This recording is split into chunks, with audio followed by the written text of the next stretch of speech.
Back home and free, Alabamians Alex Drueke and Andy Huynh are getting reacquainted with their loved ones after being held captive by Russian forces since early June. Our Brian Henry sat down with Alex Drueke and his mom earlier today.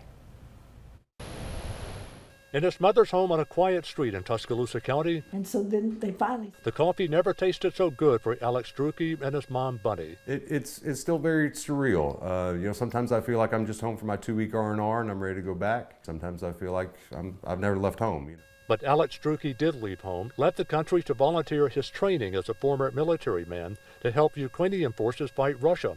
Drueke's friend, Andy Huynh, volunteered as well. And then it happened, June 9th. Both men encountered a violent capture, according to Drueke, but how they were captured by Russian forces is something Drueke couldn't talk about right now. We're waiting on that for the time being.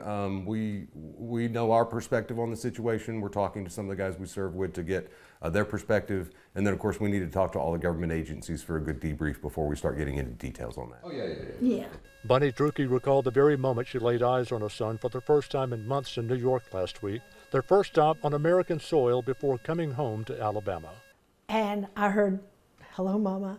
And I turned around and just went right into Alex's arms. I got the hug before I ever moved back to see what he looked like. There is laughter and relief these days in the Drueke home, but it wasn't always so for the men in captivity. I tell you, there was a lot of them.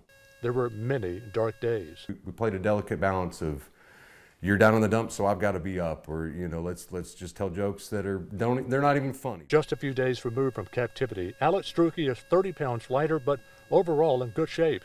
He learned something about himself through the ordeal. I'm pretty darn tough. Far stronger than he realized.